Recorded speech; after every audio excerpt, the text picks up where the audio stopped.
Alô, alô, som. Bom dia, gente. Queria que um irmão fosse lá atrás e mandasse aqueles irmãos desligar o cheiro. Não é? Que tá difícil.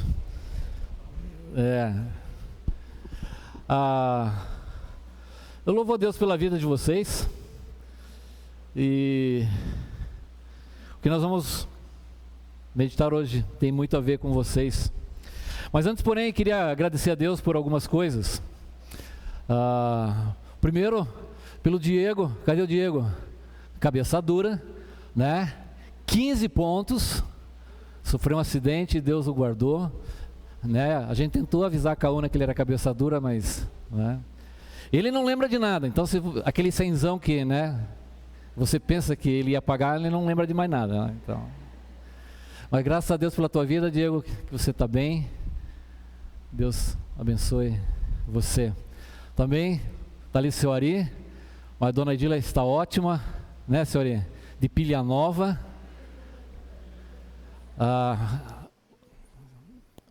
Vi o testemunho dela. Quando ela chegou na Santa Casa, o médico falou assim, 23 não era a idade dela, era o batimento cardíaco que ela estava. 23. Sabe o que é isso? Mais 5 minutos.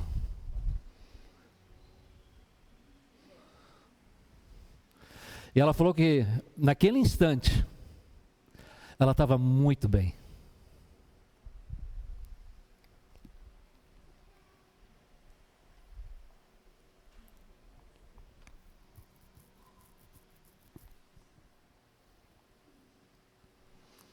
Como é que pode?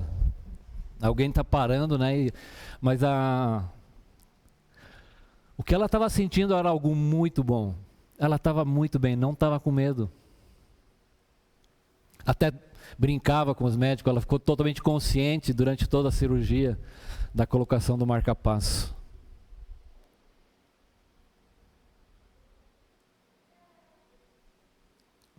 Podemos louvar a Deus por isso. Também pelo Mateus, está fazendo aniversário hoje. Cadê o guri? Sumiu? Está com vergonha, sumiu. Semana passada eu fiz 34 anos de casado, a Damares está me aguentando ainda, né? Está me dando esse suporte. Vamos agradecer por isso. Pai querido, obrigado pela tua bondade sobre a nossa vida. Elas têm nos perseguido realmente. Obrigado pela dona Edila que está bem. Que o Senhor a fortaleça e por tudo que o Senhor tem ensinado para ela. Muito obrigado pela vida do Diego, que o Senhor guardou. Ele está bem, se recuperando. Que a tua paz esteja no coração dele e da sua família. Pela vida do Mateus, do casamento, do meu casamento, como o Senhor tem nos sustentado durante todos esses anos. Principalmente, ó Pai, por poder te glorificar ao ver a tua obra na vida de cada irmão. Isso realmente é algo que vai muito além da nossa melhor compreensão. Muito obrigado, Pai, por isso estamos aqui nesta manhã.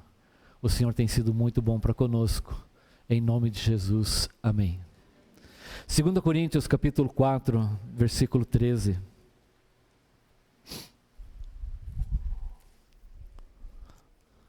Tendo, porém, o mesmo espírito da fé, como está escrito, eu criei, por isso é que falei.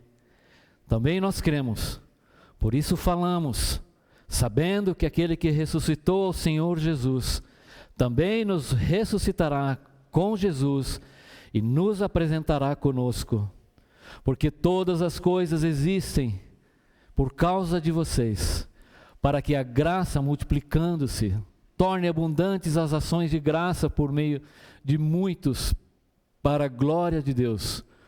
Por isso, não desanimamos até aqui. Paulo, no seu contexto, ele falou assim, temos tal confiança, versículo 3:4, temos tal esperança, 3:12, Temos esse ministério, 4:1. Temos um tesouro em vaso de barro, 4:7. Temos esse espírito de fé. Por que ele está falando isso? Porque Paulo, ele cita um salmo, Salmo 116, versículo 10. Eu cria, ainda que eu disse, estive sobremodo aflito. Ele está citando esse salmo, 116, versículo 10. Mas o que fala? Por que o salmista está falando isso? Aí você lê o versículo 3 e 8 e entendemos o contexto e entendemos por que Paulo está falando isso. Laços de morte me cercaram, angústias do inferno se apoderaram de mim, caí em tribulação e tristeza, pois livraste da morte a minha alma, das lágrimas os meus olhos, da queda os meus pés. Você percebe que, olhando o contexto e observando isso, entendemos melhor o que Paulo está dizendo. O mesmo espírito de fé. O salmista estava declarando que estava claro que, à luz de toda a adversidade, e toda a adversidade que Paulo acabara de descrever, em tudo somos atribulados, mas não angustiados, mas não apertados e destruídos, perplexos, boquiabertos com a situação, perseguidos, mas nunca sozinhos, abatidos, derrubados muitas vezes por terra, mas nunca nocauteados. Perdemos muitas batalhas, mas nunca a guerra. É esse o contexto do que Paulo está falando. Esse mesmo espírito de fé do salmista, a confiança, e olhando todo o salmo, você vê a confiança que ele espera, à luz de tudo que ele estava passando, dos laços de morte, das angústias, tribulações e tristezas, e os pés, como Deus estava guardando e Ele estava presente em todas as coisas. Paulo está citando as Escrituras. Eu criei, como está escrito, eu criei, por isso falei. Porque a sua confiança, a liberdade e certeza estava na verdade das Escrituras, de acordo com o que está escrito. Quando os ventos das aflições e das adversidades começavam a soprar em tempestades violentas sobre a sua vida, a sua confiança estava na verdade de Deus, na verdade que Deus tinha escrito para com ele. A libertação, a sua confiança na libertação estava no fato daquilo que Deus havia prometido. Ele já havia declarado isso, capítulo 1, 9 e 10. Contudo, já em nós mesmos tivemos a sentença de morte, para que não confiemos em nós, em sim em Deus que ressuscita dos mortos. É a segunda vez que ele menciona a ressurreição, o qual nos livrou e livrará de tão grande morte, em quem temos esperado que ainda continuará a livrar-nos. Era disso que Paulo, a sua confiança naquilo que a palavra falava para ele.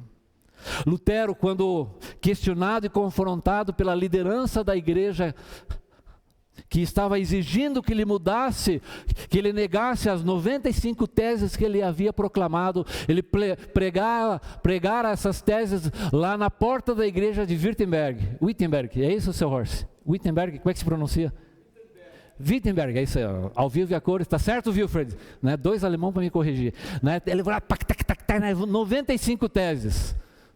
Olha o que ele disse, quando confrontado e exigiram: a menos que eu possa ser instruído e convencido com as evidências das Sagradas Escrituras, ou com informações abertas e claras e distintos fundamentos e raciocínios, e minha consciência está cativa a palavra de Deus, eu não posso e não irei me retratar, porque não é seguro nem sábio agir contra a consciência cativa da palavra. Aqui eu estou e não posso fazer outra coisa. Deus me ajude. Amém. Ele estava cativo da palavra de Deus, era o que lhe dava certeza naquele momento crucial e terrível da reforma, da qual nós somos herdeiros. Paulo falou: eu não sou como esses homens que estão ensinando aí visões e enganando. Você está vendo estrelinhas? Deus está com você. Quem viu estrelinha foi o Diego esses dias quando bateu a cabeça. Quem se fundamenta a sua fé nessas visões, nessas coisas estranhas, isso não vai te sustentar. É a palavra que nos sustenta. Eu criei, por isso falei, porque está escrito.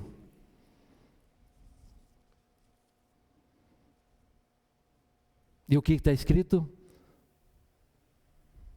O mesmo espírito de fé. Passei por situações difíceis, perseguido,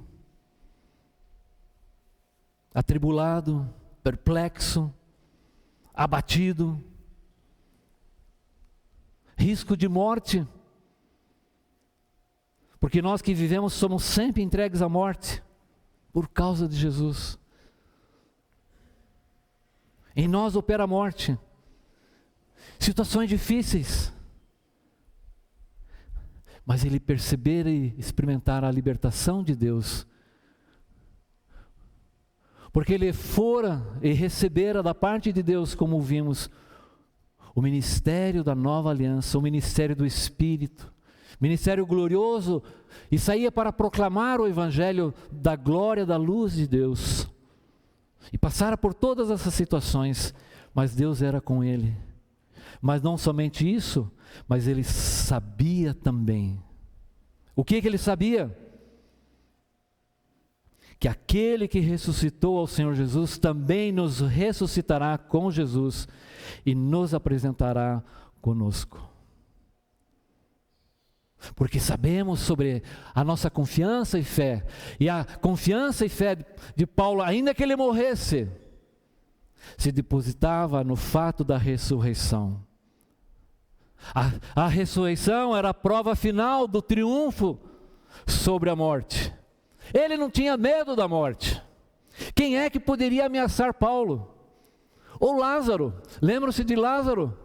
O que aconteceu com Lázaro? Ele morreu. Ficou 4 dias sepultado. Lázaro, vem para cá. Quem que poderia ser Lázaro, eu vou te matar. Eu já estive lá e voltei. Quem pode nos ameaçar? Quantas histórias e quantos homens estiveram diante de leões e pelotões e ainda hoje estão diante de pelotões e fuzilamento. E o que estarrecia as pessoas era contemplar o semblante de serenidade desses cristãos diante da morte. Quem pode nos ameaçar de morte? Se sabemos e cremos na ressurreição. O fato, o destemor de Paulo, o segredo da sua confiança, não era porque ele era melhor, mais corajoso e mais destemido, era porque se baseava na confiança que Deus o livrara e na ressurreição, o qual a suprema grandeza do seu poder, já não bastava a palavra grandeza, né? Paulo ainda põe a suprema grandeza do seu poder, para com os que cremos segundo a eficácia da força do seu poder, o qual ele exerceu em Cristo, ressuscitando-o dentre os mortos. Eu sou a ressurreição e a vida, quem crê em mim, ainda que morra, viverá. Logo no final da primeira carta, Paulo fala assim: antes de tudo vos entreguei o que também recebi, que Cristo morreu pelos nossos pecados segundo as Escrituras, e que foi sepultado e ressuscitou ao 3º dia segundo as Escrituras. Independente de toda a situação e risco de morte que Paulo passou, a sua fé não estava estabelecida em experiências e visões. em engodos e enganos, como ele fala ali, adulterando a palavra, homens que usam métodos vergonhosos, astutos, se baseava na ressurreição. Ela era a garantia das promessas de Deus. Era a ressurreição e que sustentou a fé nos primeiros dias de pregação da igreja, ao qual, porém, Deus ressuscitou, rompendo os grilhões da morte, porquanto não era possível que ele fosse retido por ela. A este Jesus Deus ressuscitou, de quem todos nós somos testemunhas. Tomai conhecimento, vós todos, ó povo de Israel, de que em nome de Jesus Cristo Nazareno, a quem vós crucificastes e a quem Deus ressuscitou dentre os mortos, o Deus de nossos pais ressuscitou a Jesus, que vós matastes pendurando no madeiro. Nós somos testemunhas, e apareceu a Cefa, depois aos 12, depois foi visto por mais de 500 irmãos, dos quais a maioria vive até hoje.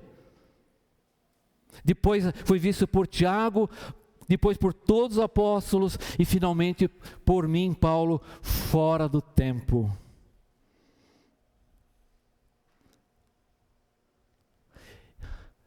Era o centro, o cerne, o núcleo da pregação do Evangelho, pregar sobre a ressurreição de Jesus, em Jerusalém,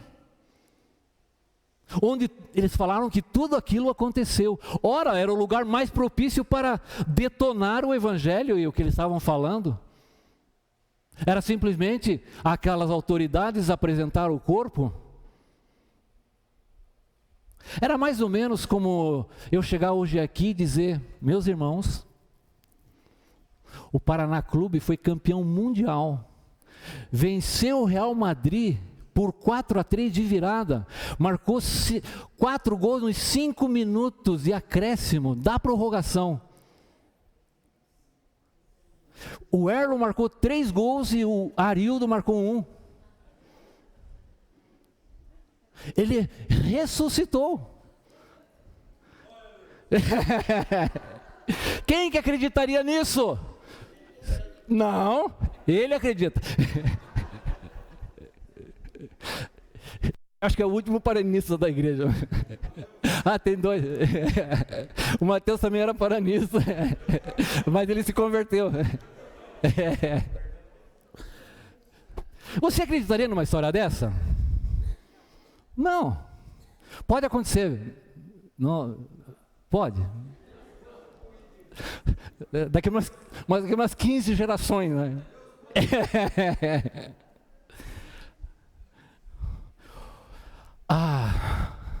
Aquela coisa tão impossível. E observe que certa vez Paulo estava em Atenas e ele falou sobre a ressurreição.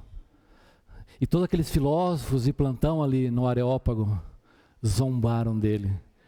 Porque naquela região, e Paulo está falando aos Coríntios, e Coríntios está sob a influência de toda a filosofia grega reinante da época. Falar sobre essas coisas era uma coisa estranha. Não, Paulo, te ouviremos sobre essas coisas outro dia. Não nos fale sobre esse mito, essas lendas, essas superstições, não queremos falar. Mas para eles não era nada disso. Nós sabemos que o Senhor Jesus ressuscitou.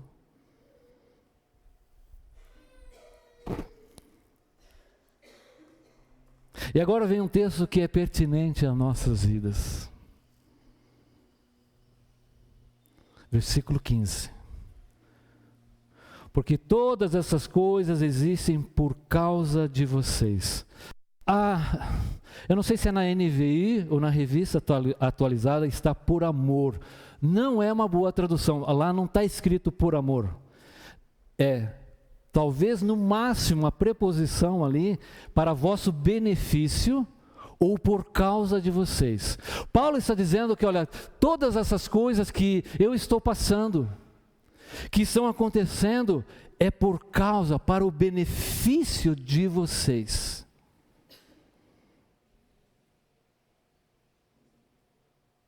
Toda essa aflição, todo o sofrimento, toda a perseguição que aconteceu, valeu a pena. Por que isso? Porque o Evangelho, o qual ele disse, é a glória de Cristo, a imagem de Deus,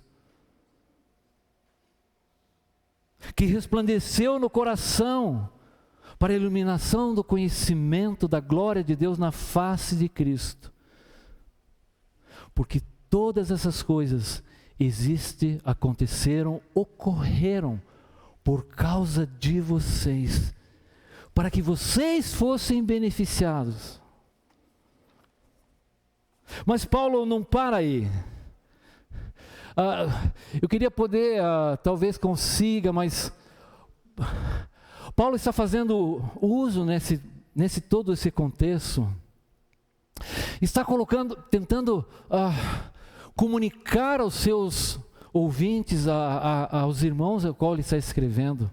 Observe e acompanhe comigo, quero ver se eu consigo passar para você. Ele disse assim: Deus nos fez portadores da nova aliança. A nova aliança, a aliança do Espírito. Mas ele disse, no versículo 10, na minha versão aqui, sobreexcelente. O que é a antiga aliança diante da sobreexcelente glória, da insuperável glória da nova aliança? No versículo 3:18 ele fala, olha, nós somos transformados.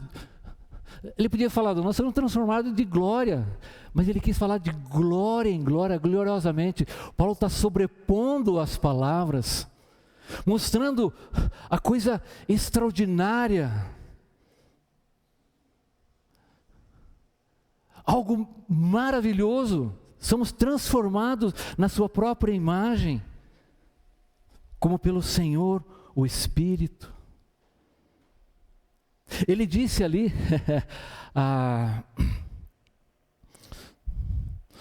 no capítulo 4, quando ele está falando sobre o tesouro, para que a excelência do poder, ou em outras versões, o poder que tudo excede. Você percebe que Paulo está assim usando termos superlativos.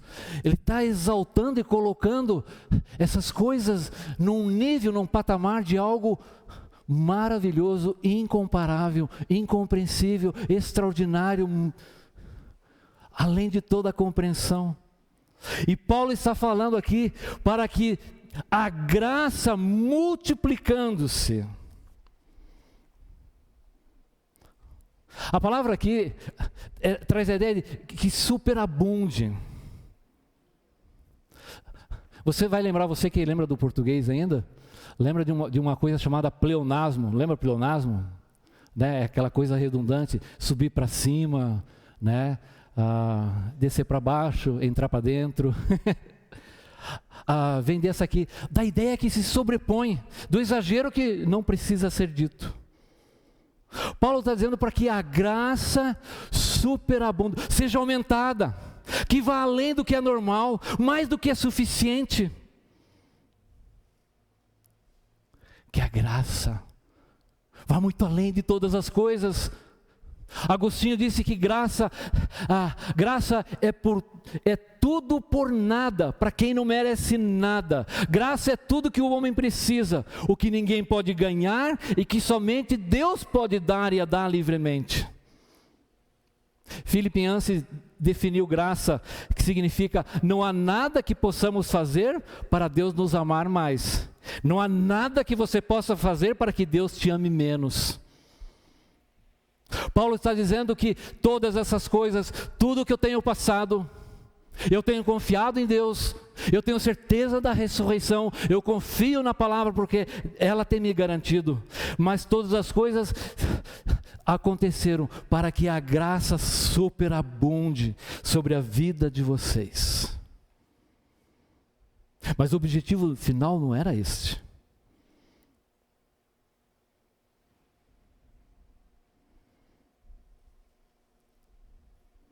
O que diz o texto?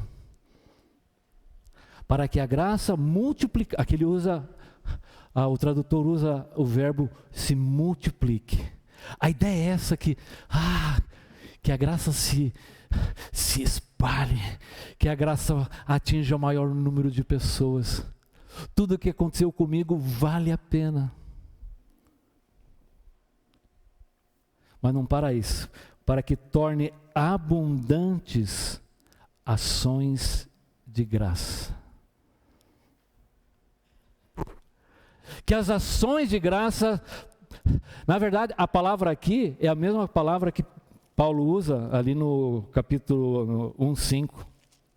Diz assim, quando ele está falando dos sofrimentos, né?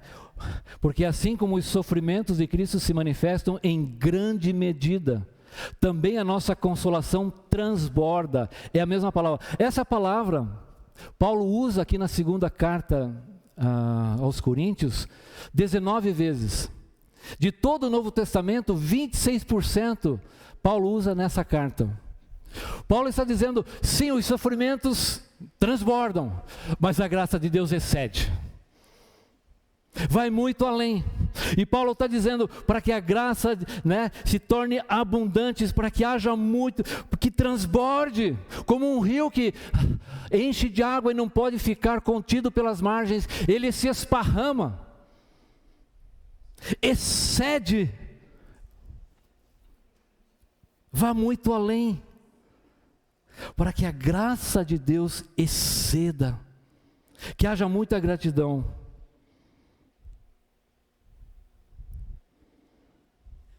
Mas tudo isso é para algo ainda maior. O que o texto termina dizendo?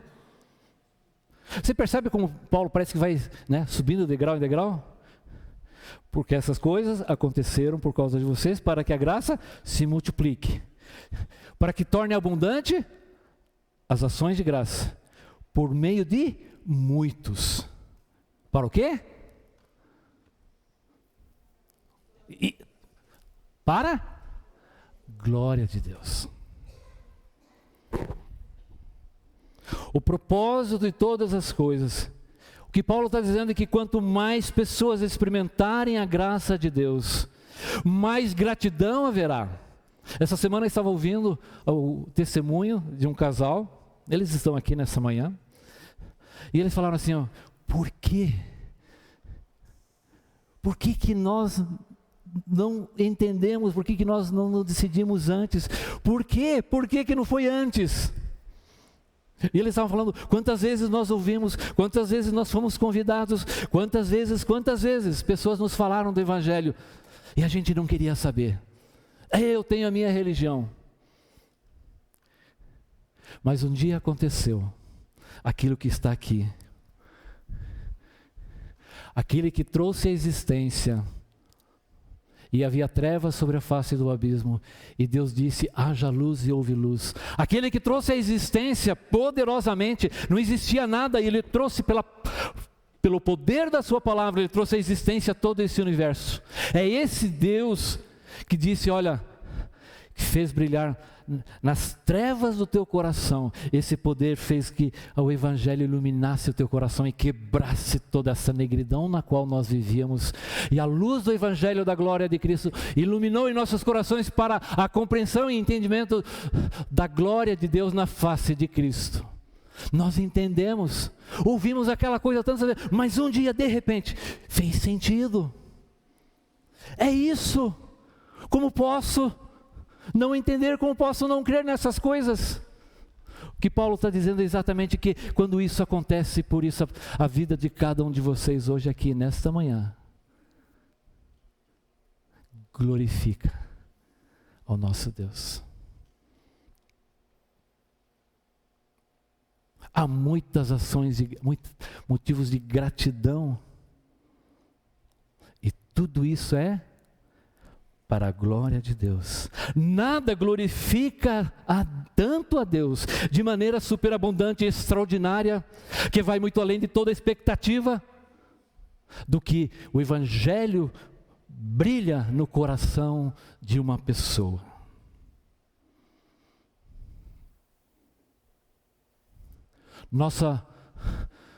podemos fazer muitas coisas, mas nada se compara com as expressões de gratidão de muitas pessoas que entenderam o Evangelho, e isso glorifica a Deus.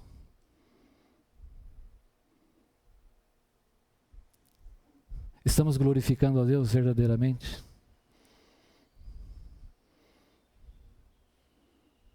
Nossa igreja está glorificando a Deus?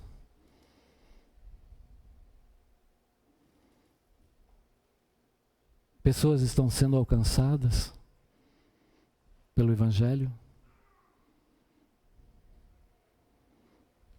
É natural, é mais natural em nós, não sei você, mas comigo é assim, reclamar do que agradecer. Dores, sofrimentos, reclamações, elas são sempre abundantes.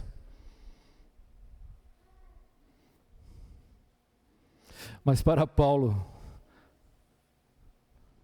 estou perplexo, fui derrubado, fiquei sozinho, muitas vezes as pessoas me abandonaram. Pessoas às quais eu caminhei com elas, visitei no seu leito de dor, visitei no seu casamento arruinado, na devassidão do seu pecado, hoje me abandonaram, hoje estão falando mal de mim, hoje estão me criticando, hoje já não ando mais aqui, mas não importa. Muitas vezes eu fracassei, muitas vezes errei, muitas vezes falei coisas que não devia, mas nunca estive sozinho, não estou acabado.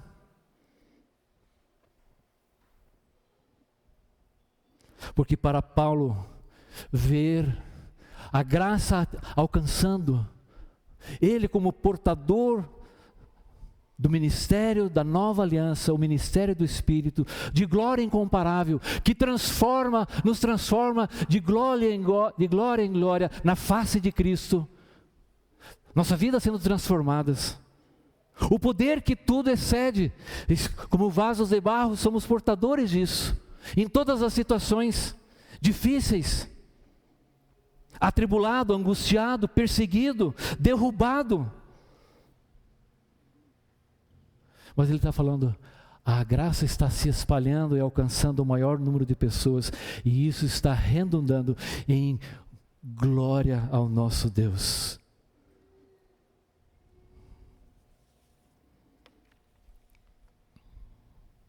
É surpreendente Deus usar potes de barro para levar um tesouro inestimavelmente glorioso, à luz do Evangelho de Cristo.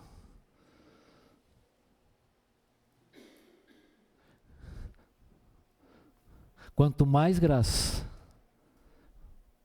quanto mais gratidões, tudo isso redundará na sua glória. E então ele conclui, nem sempre as divisões dos versículos nos ajudam. Por isso, versículo 16, o que está escrito ali? Fale aí enquanto eu tomo um gole d'água.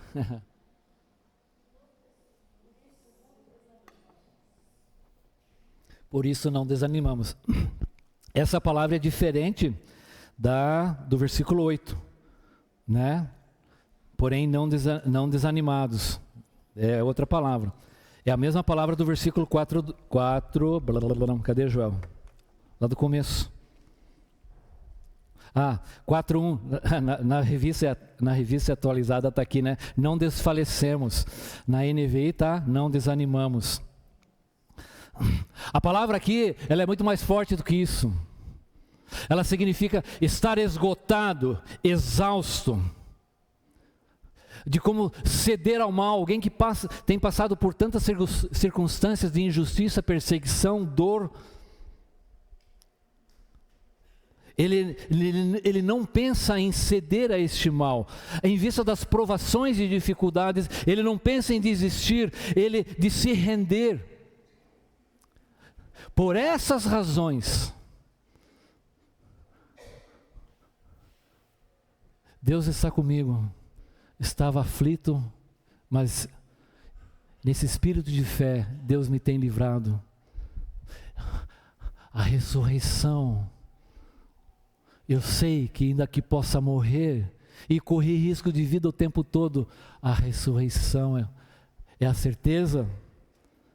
Todas essas coisas aconteceram por vocês, porque quanto mais pessoas forem alcançadas pela graça, mais gratidão haverá, e você pode se levantar nesta manhã e falar da gratidão daquilo que Deus tem feito na sua vida, e isso trará mais glória a Deus. Por isso, por essas razões eu concluo, eu estou dizendo para você, não desisto, não desanimo, não vou abandonar. Como pode abandonar? Suas provações, mesmo que com risco de morte, resultaram num ministério ainda mais eficiente, porque ele fala, enquanto a morte, então eu estava nessas condições de morte, a vida estava alcançando vocês. Ele era um vaso de barro, portador de um tesouro maravilhoso, a luz do Evangelho de Cristo, que nos ilumina e que nos faz entender a salvação. Ele era portador disso, de um tesouro, de um poder que tudo excede, que pode arrebentar a maior ignorância, a maior treva que existe em disposição no nosso coração. Por isso, não desisto. Não desistimos. Fez com que ele não parasse em meio a toda provação e sofrimento. Porque ele proclamava. E é sobre esses sofrimentos que o texto está nos falando. É sobre essas dores e tribulações daquele que sai chorando, semeando a palavra. Isso vai trazer tribulações para você. Tenha certeza disso. Mas o que Paulo está nos mostrando, que nada mais pode glorificar a Deus. E quando a graça inunda por aí, pessoas são alcançadas e louvam, são gratas a Deus, isso glorifica a Deus. A partir daí, ele começa dizendo, pelo contrário, ainda que o nosso exterior se corrompa. Então ele vai começar a falar, e vai até o final do 5:10. Ele vai apresentar algo maravilhoso. Mas isso vai ficar para a semana que vem. O que Paulo vai nos apresentar sobre tudo isso que está acontecendo com ele. Não desanimamos. E a pergunta que fazemos é: como Deus está sendo glorificado por esta igreja, pela nossa igreja?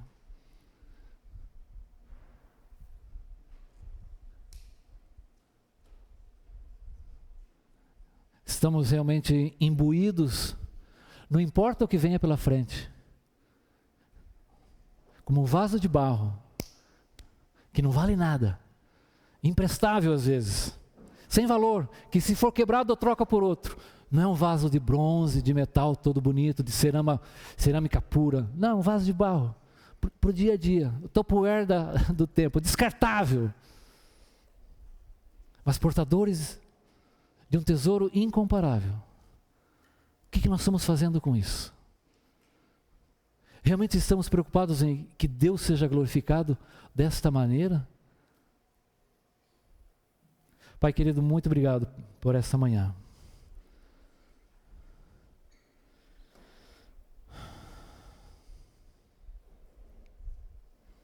Tantas coisas nos assolam, nos abatem, nos deixam tão pequenos, a ponto de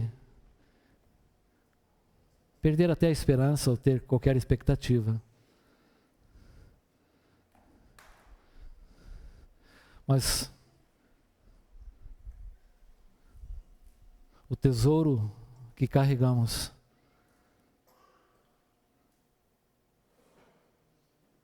Um poder que tudo excede, que vai além da nossa melhor compreensão, de arrebentar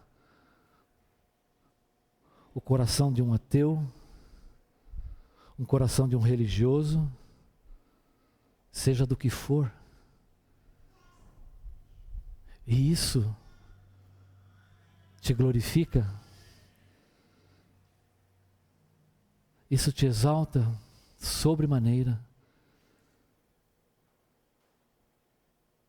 Te louvamos, Senhor, pela Tua graça que nos alcançou e por ela somos gratos nesta manhã. Em nome de Jesus. Amém.